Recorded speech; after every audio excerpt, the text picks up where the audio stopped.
হলো না, মাথাটা বের করা যাচ্ছে কিন্তু এখনো বের হয়ে যাচ্ছে। তৃতীয় জন ব্যক্তি দোয়াতের জন্য হাত তুললো, হে আল্লাহ, আমার একটা চাচাতো বোন ছিল, আর সেই চাচাতো বোনের সঙ্গে আমার গভীর প্রেম ছিল। একটা নারী, একটা পুরুষ একটা নারীকে যতটা ভালোবাসা দিতে পারে তার থেকেও বেশি ভালোবাসা আমার সেই চাচাতো বোনের সঙ্গে ছিল। একদিন আমি আমার চাচাতো বোনকে বললাম, আমি আমার নিজের অন্তরের খারাপ উদ্দেশ্যকে ব্যক্ত করলাম, তার সঙ্গে খারাপ কাজ করতে চাইলাম। আমার চাচাতো বোন তখন আমাকে বলল, আমি তোমার চাহিদা, তোমার আকাঙ্ক্ষা আমি পূরণ করতে পারবো না যতক্ষণ না পর্যন্ত তুমি আমাকে 100 দিনার 100 স্বর্ণ মুদ্রা এনে দেবে। আমি তখন তার কাছ থেকে বেরিয়ে গেলাম, 100 স্বর্ণ মুদ্রা অনেক কষ্ট করে উপার্জন করে আমার চাচাতো বোনের কাছে এসে উপস্থিত হলাম।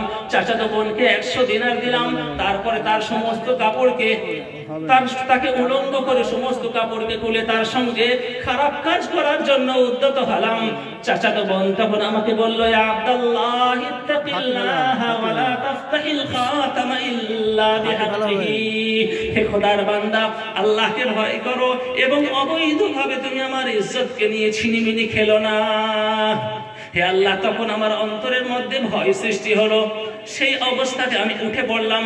উঠে পড়ে আমি সেই চাচাতো বোনকে বললাম, তোমার সঙ্গে আমি আর খারাপ কাজ করতে চাই না, আর 100 স্বর্ণ মুদ্রা আমি নিয়ে এসেছি, ওটা তোমার কাছেই রাখো, আমি চললাম। আর এই বলে আমি সেখান থেকে উঠে চলে এলাম।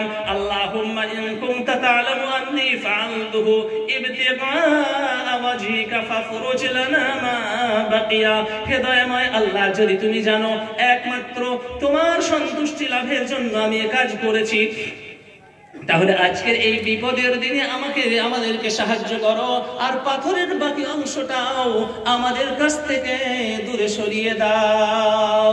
আল্লাহ তাবারক ওয়া তাআলা তার তো কবুল করলেন এবং পাথরের বাকি অংশটাও হটে গেল। তারা তিনজনে গুহার মধ্য থেকে বাইরে বেরিয়ে এলো এবং নিজের গন্তব্যস্থানের দিকে চলে গেল।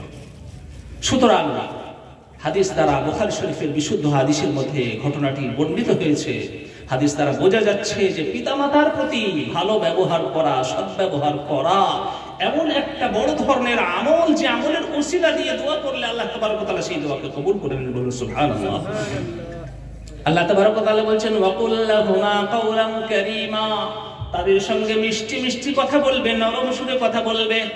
মানুষের যে জবান, মানুষের যে জিহ্বা, কথা বলার জন্য আল্লাহ তাবারক ওয়া তাআলা দিয়েছেন, এই জবান 50 গ্রামের একটা গোশতের পিণ্ড, একটা মাংসের পিণ্ড, কিন্তু এই জবানের কথার দ্বারাতে কারোর অন্তরকে জিতে নেওয়া যায়, আবার এই জবানের কথার দ্বারাতে কারোর অন্তরের মধ্যে আঘাত দেওয়া যায়। বুখারী শরীফে একটি হাদিসের মধ্যে আল্লাহ রাসূল সাল্লাল্লাহু আলাইহি ওয়াসাল্লাম বলেছেন, মাইয়াজমান লিমা বাইনা লাহিয়াইহি ওয়া মা বাইনা রিজলাইহি আজমান লাহুল জান্নাহ, যে ব্যক্তি দুটো জিনিসের জামানত আমাকে দেবে, দুটো জিনিসের গ্যারান্টি আমাকে দেবে, আমি তাকে জান্নাতের গ্যারান্টি দিয়ে দেব। দুই মুখের অবস্থিত, দুই ঠোঁটের মধ্যে যে বস্তু আছে এবং দুই পায়ের মধ্যস্থিত যে বস্তু আছে, এই দুটো জিনিসের গ্যারান্টি যে আমাকে দেবে, আল্লাহর হাবিব সাল্লাল্লাহু আলাইহি ওয়াসাল্লাম বলছেন, তাকে আমি জান্নাতের গ্যারান্টি দেব।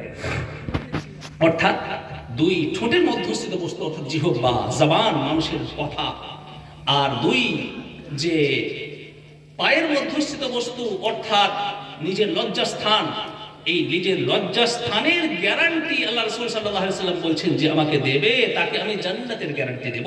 অর্থাৎ মানুষের কথার দ্বারাতে আর মানুষের লজ্জাস্থানের দ্বারাতে বেশিরভাগ গুনাহে কাবিরাগুলো সংগঠিত হয়। এইজন্য আল্লাহর হাবিব সাল্লাল্লাহু আলাইহি ওয়াসাল্লাম বলছেন, যখন কাবিরা গুনাহ থেকে মানুষ বেঁচে থাকবে তখন জান্নাতে যাওয়াটা তার জন্য সহজ হয়ে যাবে। বলুন সুবহানাল্লাহ। একটি হাদিসের মধ্যে আব্দুল্লাহ ইবনে সুফিয়ান সাকাফি রাদিয়াল্লাহু তাআলা আনহু বর্ণনা করছেন যে আল্লাহর হাবিব সাল্লাল্লাহু আলাইহি ওয়াসাল্লামের কাছে এসে আমি উপস্থিত হলাম। জিজ্ঞাসা করলাম, ইয়া আল্লাহ, ইয়া রাসূলুল্লাহ, ইয়া হাবিবাল্লাহ, মা আখওয়াফু মা তাখাফু আলাইয়া, হে আল্লাহর হাবিব, আমার জন্য যে সমস্ত জিনিসগুলো ভয়ঙ্কর, সেই সমস্ত জিনিসের মধ্যে সবথেকে বেশি ভয়ঙ্কর জিনিসটা কোনটা? আল্লাহর হাবিব সাল্লাল্লাহু আলাইহি ওয়াসাল্লাম নিজের জিহ্বাটাকে টেনে ধরলেন, বললেন, হাযা, এইটা, এই জিহ্বাটাকে, এই জিহ্বাটাকে তুমি কন্ট্রোল করো, এটা হচ্ছে তোমার জন্য সবথেকে বেশি ভয়ঙ্কর জিনিস। সুতরাং এই জিহ্বাটাকে যদি কন্ট্রোল করতে পারো তাহলে তুমি মুতমাইন হয়ে যাবে এবং তুমি অনেক গুনাহ থেকে বেঁচে যাবে। আর একটা হাদিসের মধ্যে বর্ণিত হয়েছে, হযরত আসলাম রাহিমাহুল্লাহু তাবারাকা ওয়া তাআলা বলছেন, একবার হযরত ওমর ফারুক রাদিয়াল্লাহু তাআলা আনহু হযরত আবু বকর সিদ্দিক রাদিয়াল্লাহু তাআলা আনহুর দরবারে উপস্থিত হয়েছেন। হযরত আবু বকর সিদ্দিক রাদিয়াল্লাহু তাআলা আনহু তখন নিজের জিহ্বাটা ধরে টানাটানি করছেন। হযরত ওমর ফারুক রাদিয়াল্লাহু তাআলা আনহু দেখে বললেন, মা গাফারাল্লাহু লাক, হে আমিরুল মুমিনিন আবু বকর সিদ্দিক রাদিয়াল্লাহু তাআলা আনহু, আপনি নিজের জিহ্বাটাকে নিয়ে টানাটানি কেন করছেন? আবু বকর সিদ্দিক রাদিয়াল্লাহু তাআলা আনহু বললেন, ইন্না হাদা আওরাদানিল মামারিদ, এটা আমাকে ধ্বংসের স্থানসমূহে অবতীর্ণ করেছে। এমন কথা হযরত আবু বকর সিদ্দিক রাদিয়াল্লাহু তাআলা নিজের মুখ থেকে বলে ফেলেছিলেন, যে কথাটা তার হয়তো তিনি ভেবেছেন যে এই কথাটা বলা আমার উচিত হয়নি, সেই কথাটা তার মুখ থেকে বেরিয়ে গিয়েছিল, যার জন্য তিনি নিজের জিহ্বাটাকে ধরে টানাটানি করছেন, অর্থাৎ জিহ্বাকে শাস্তি দিচ্ছেন, নিজের জিহ্বাকে শাস্তি দিচ্ছেন।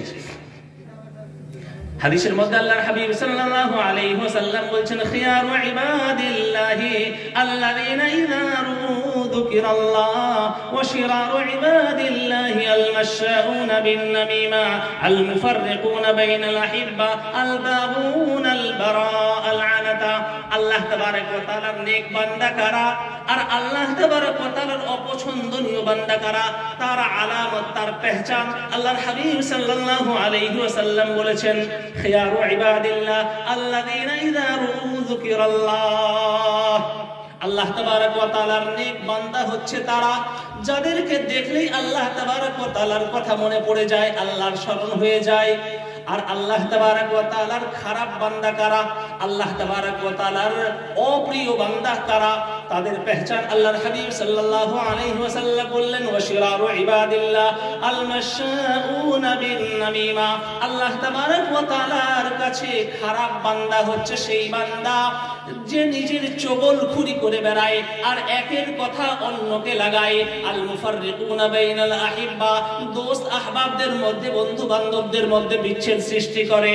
আল-মুফাররিকুনা বাইনাল আহিব্বাতি আল-বাগুনা আল-বারা আল-আনাতা, আর যে সমস্ত নেক মানুষ তাদের উপরে খারাপ অপবাদ লাগিয়ে বেড়ায়।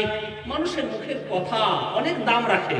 অনেক সময় মানুষ এমন কথা বলে যে কথার মধ্যে আল্লাহ তাবারক ওয়া তাআলা সন্তুষ্টি থাকে, আল্লাহ তাবারক ওয়া তাআলা তার দ্বারাতে তার দরজাকে অনেক বুলন্দ করে দেন। আবার মানুষের কথার দ্বারাতে অনেক সময় আল্লাহ তাবারক ওয়া তাআলা নারাজ হন, মানুষ সেটার পরোয়া করে না। হাদিসের মধ্যে এসেছে, আল্লাহর হাবিব বলছেন, ইন্নাল আবদা লা ইয়াতাকাল্লামু বিল কালিমাতি মিন রিজওয়ানিল্লাহি তাআলা লা ইউলকি লাহা বালান ইয়ারফাউল্লাহু বিহা দারাজাত ওয়া ইন্নাল আবদা লা ইয়াতাকাল্লামু বিল কালিমাতি মিন সাখাতিল্লাহি তাআলা লা ইউলকি লাহা বালান ইয়াহবি বিহা ফি জাহান্নামা বাইনাল মাশরিকি ওয়াল মাগরিব।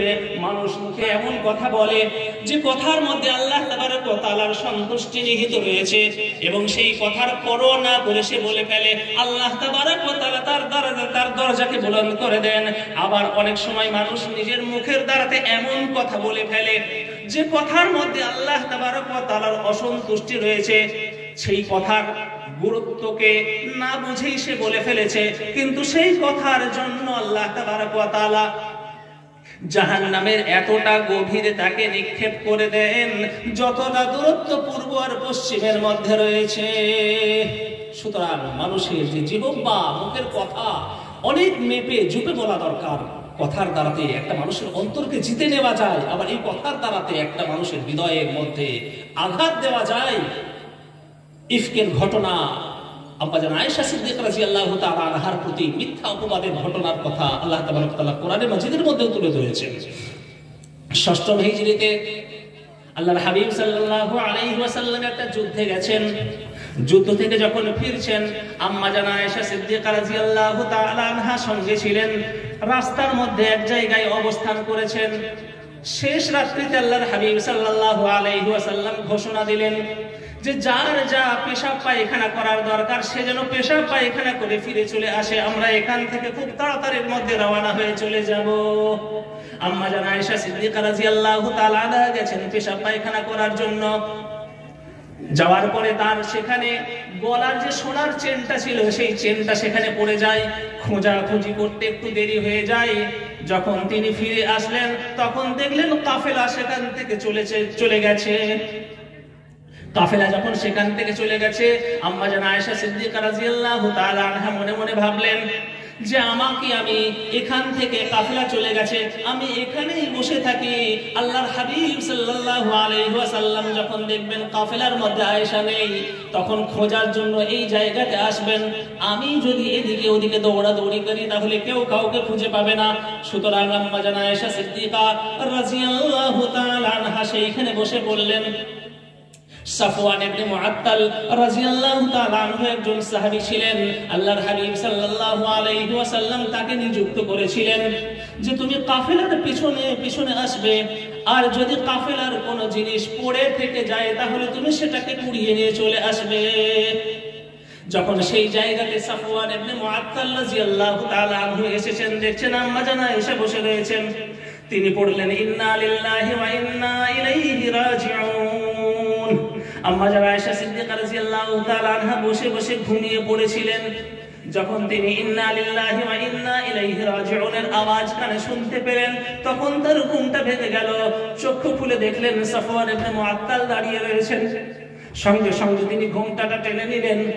সাফওয়ান ইবনে মুআত্তাল রাদিয়াল্লাহু তাআলা আনহু নিজের উটটাকে বসিয়ে দিলেন। আম্মা জান আয়েশা সিদ্দিকা রাদিয়াল্লাহু তাআলা আনহা উটের উপরে চেপে বসলেন। সাফওয়ান ইবনে মুআত্তাল রাদিয়াল্লাহু তাআলা আনহু রশি ধরে উটের রশি ধরে ধরে আগে আগে যাচ্ছেন। আম্মা জান আয়েশা সিদ্দিকা রাদিয়াল্লাহু তাআলা আনহা উটের পিঠে চেপে আছেন।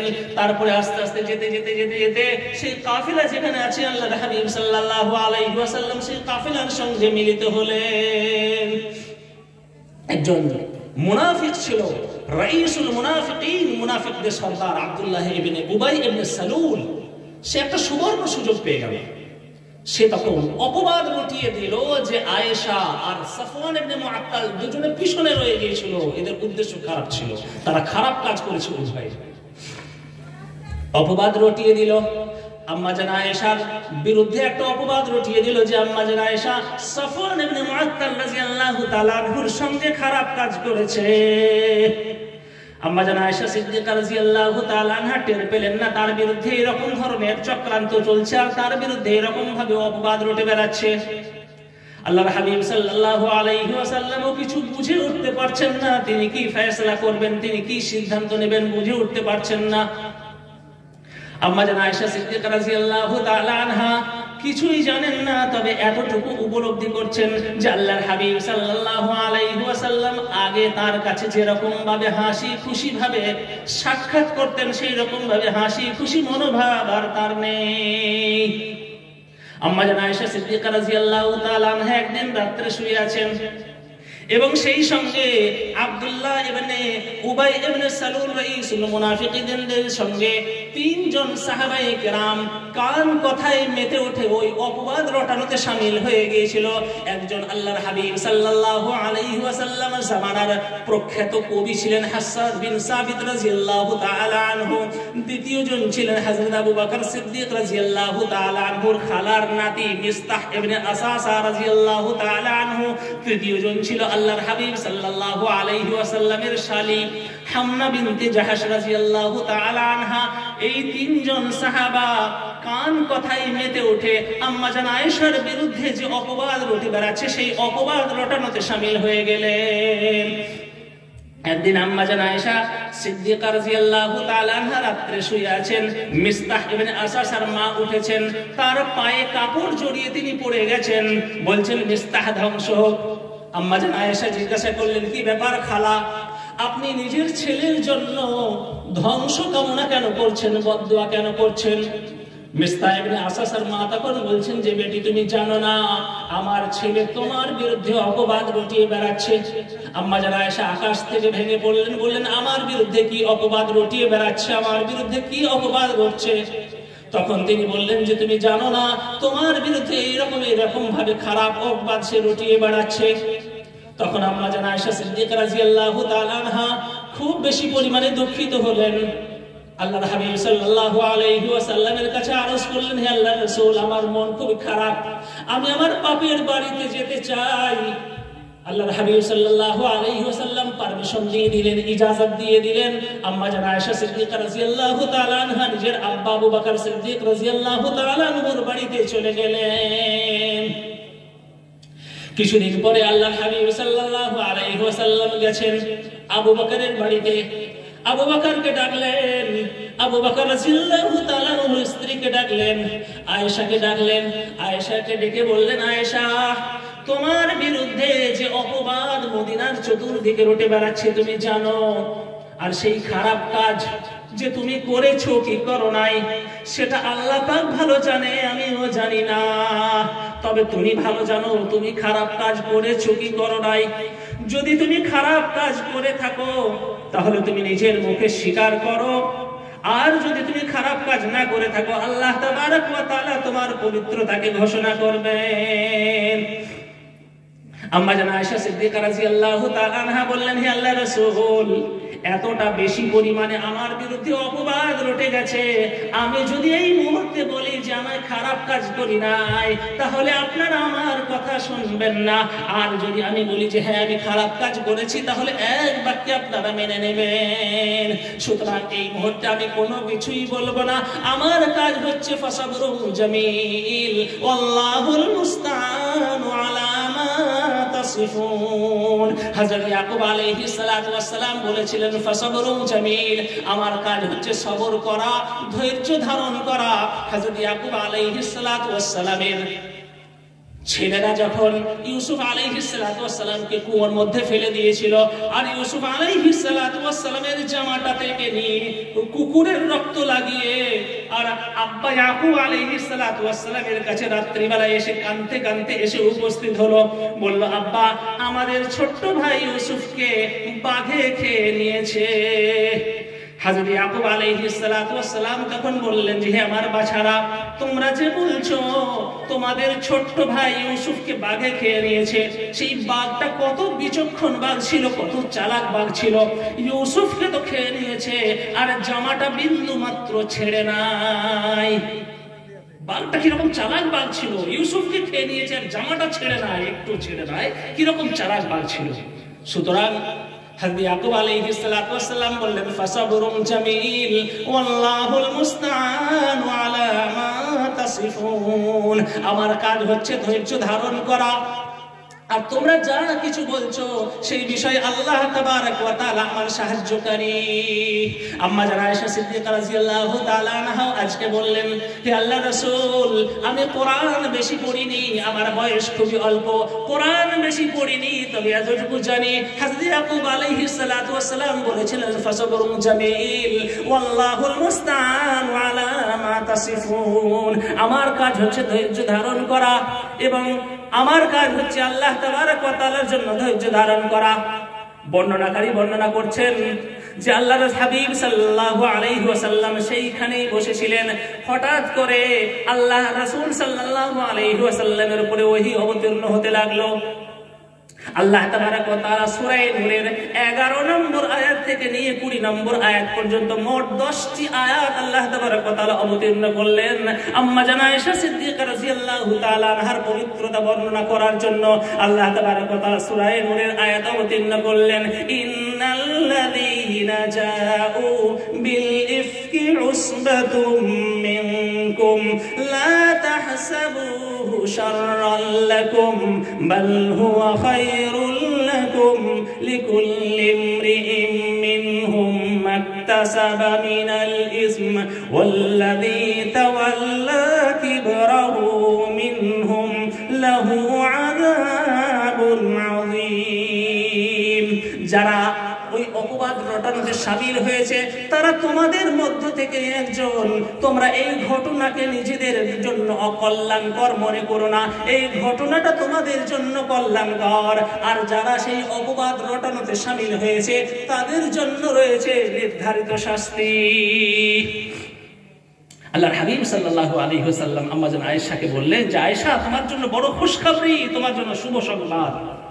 তোমার বিরুদ্ধে যে অপবাদ রটিয়ে দিয়েছিল সেই অপবাদকে খণ্ডন করেছেন স্বয়ং আল্লাহ তাবারক ওয়া তাআলা। যখন হযরত মারিয়ামের সন্তান হয়েছিল, হযরত ঈসা আলাইহিস সালাতু ওয়াস সালাম জন্মগ্রহণ করেছিলেন। ঈসা আলাইহিস সালাতু ওয়াস সালাম বিনা বাপের সন্তান ছিলেন। মারিয়ামের উপরে লোক আঙ্গুল তুলেছিল, হে মারিয়াম, তোমার বিয়ে হয়নি, সন্তান এলো কি করে? নিশ্চয়ই তুমি খারাপ কাজ করেছো, তুমি নিশ্চয়ই জিনা করেছো, তুমি ব্যভিচার করেছো, না হলে তোমার গর্ভে সন্তান এলো কি করে?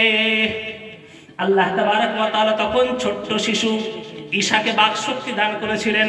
ঈসা আলাইহিস সালাতু ওয়াস সালাম ছোট্ট বয়সে মায়ের কোলে মুখ খুলেছিলেন, ইন্নী আব্দুল্লাহ, আমি আল্লাহ তাবারক ওয়া তাআলার বান্দা, আল্লাহ তাবারক ওয়া তাআলা আমাকে নবী করে পাঠিয়েছেন।